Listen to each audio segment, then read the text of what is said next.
اور پھر وہ زین کی جو سینٹ ہے اسے انہیل کرتا ہے. پھر وہ دوبارہ کہتا ہے کوئی بھی تمہاری طرح اسمیل نہیں کر سکتا ہے.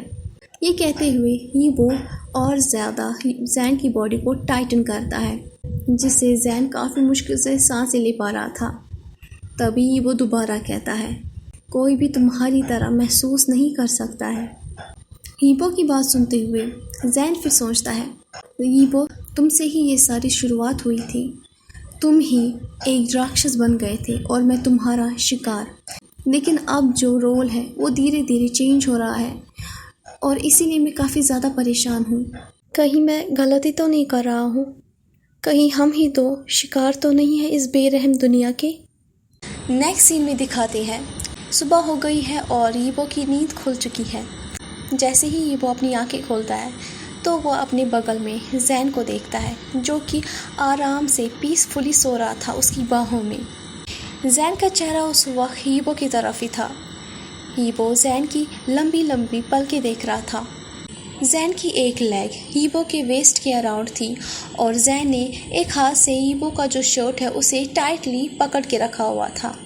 ہیبو پھر سوچتا ہے میں کافی زیادہ سرپرائز ہوں کہ پچھلی رات میں کتنی آرام سے سو گیا تھا. میں نے کوئی بھی برا سپنا نہیں دیکھا. آج کسی بھی برے سپنے نے میرا پیچھا نہیں کیا کیونکہ شاید تم میرے قریب تھے. لیکن اب زین تم میرے اتنے قریب ہو. میں چاہتا ہوں میرے اندر ڈیزائر ہے کہ میں تمہیں اپنے قریب لے کر آؤں. حالانکہ ایسا ہو نہیں سکتا ہے لیکن اس سے مجھے کافی زیادہ تکلیف بھی ہوتی ہے زین. میں یہ بھی جانتا ہوں کہ تم میرے پاس رہنا نہیں چاہتے ہو اور ساتھ ہی ساتھ تم نہ بھی نہیں کہہ سکتے ہو. لیکن پھر بھی تم میرے ہو. تم میرے لیے ہی بنائے گئے ہو. لیکن نہ جانے پھر بھی کیوں مجھے ڈر سا لگتا ہے. کسی چیز کا ڈر ہے مجھے. کہیں آنے والے کل میں دوبارہ میں تمہاری آنکھوں میں اپنے لیے نفرت اور ڈسکسٹنگ نہ دیکھوں جیسے کہ پہلے میں دیکھا کرتا تھا. صرف اور صرف پلیجر ہی ہے. سیکسی ایک ایسی چیز ہے جس سے میں اپنی سٹریس کو کنٹرول کرتا ہوں. مجھے کوئی بھی فرق نہیں پڑتا ان سب چیزوں سے. میں نے جب بھی آج تک کسی کا استعمال کیا ہے اگلے دن مجھے اس کا چہرہ بھی یاد نہیں رہتا ہے. صرف ایک ہی ایسا انسان رہا ہے میری زندگی میں جسے میں ہمیشہ اپنے پاس رکھتا تھا. وہ ہے باربی. لیکن اس کے پیچھے ایک ریزن بھی ہے. اس لیے اسے میں اپنے آپ سے دور نہیں کرتا تھا لیکن ساتھ ہی ساتھ میں اسے اتنا کلوز بھی نہیں آنے دیتا تھا. لیکن لاسٹ نائٹ سب کچھ بدل گیا زین. پہلی بار مجھے اسے نفرت ہو گئی. پہلی بار میں نے اپنے آپ کو فورس کیا. حالانکہ یہ کافی زیادہ فولش ہے لیکن زین کل تم نے مجھے پنش کیا مجھے اگنور کر کے مجھے پرووک کر کے جب تم اس لڑکی کے ساتھ ڈانس کر رہے تھے. سچ میں یہ بہت ہی بڑی بے وقوفی ہے زین. تمہیں کوئی بھی فرق نہیں پڑتا ہے. تمہیں کبھی فرق پڑ بھی نہیں سکتا ہے. ایبو یہ اپنے آپ کے ساتھ سوچ رہا تھا. تبھی ایبو کا جو فون ہے وہ رنگ کرتا ہے. رنگ کی آواز سن کر زین بنا اپنی آنکھیں کھولے اپنے آپ کو موو کرتا ہے اور وہ ایبو کی باہوں سے دور ہونے کی کوشش کرتا ہے. جیسے ہی ایبو یہ دیکھتا ہے تو وہ زین کو اپنے آپ سے دور ہونے دیتا ہے.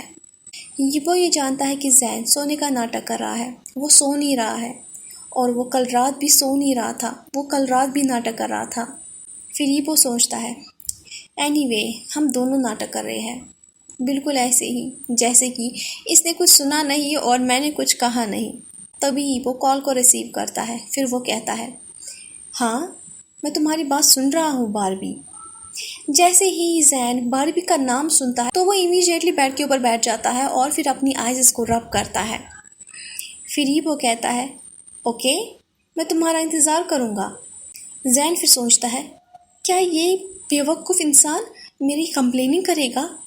لیکن زین آلریڈی کافی زیادہ کنسرن ہے باربی کے میسی فنی ہیئر سے.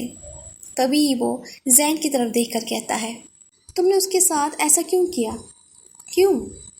زین جواب میں اسے کہتا ہے شاید اس لیے کہ میں اس کو وارننگ دے رہا تھا کہ وہ دوبارہ اپنی لمبی زبان نہ چلائے.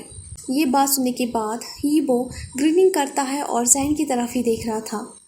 لیکن تم تو بہت ہی زیادہ بزی تھے نا اس وقت اسٹیج پر ڈانس کرتے ہوئے باقیوں کے ساتھ.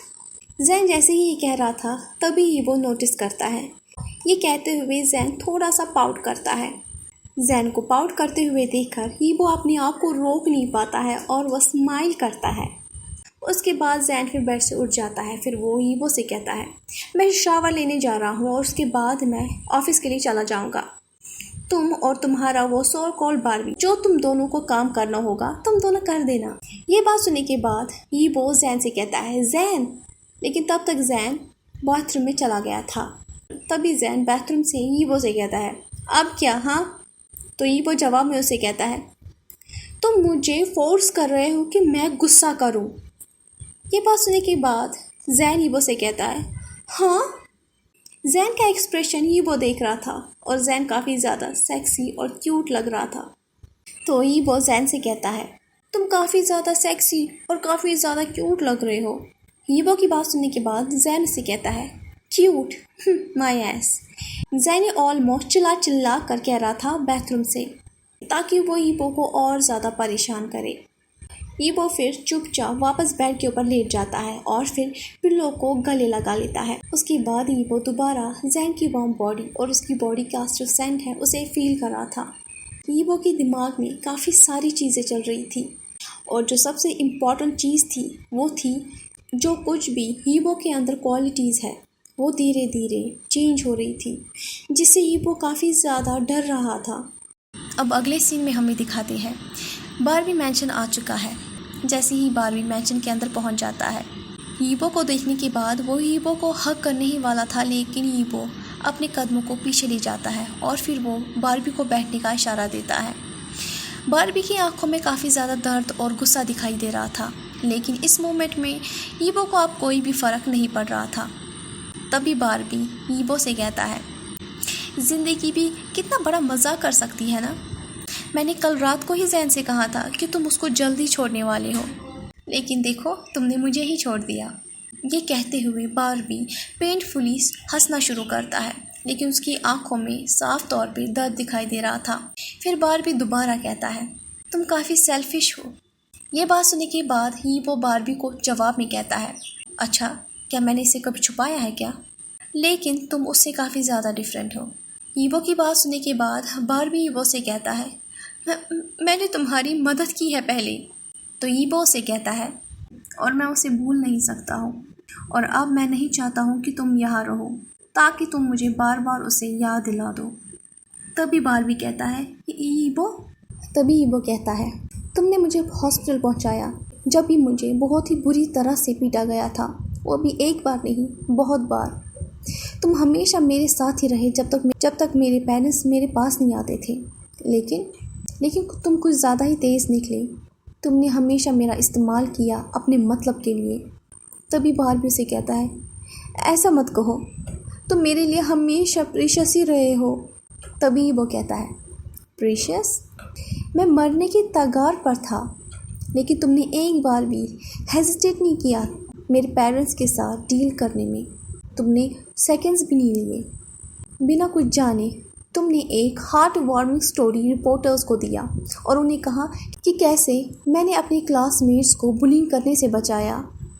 ایبو کی بات سننے کے بعد پھر باربی اسے کہتا ہے یہ سب کچھ اس کی وجہ سے ہوا ہے، اس آدمی کی وجہ سے. اس نے تمہارا برین واش کیا ہے.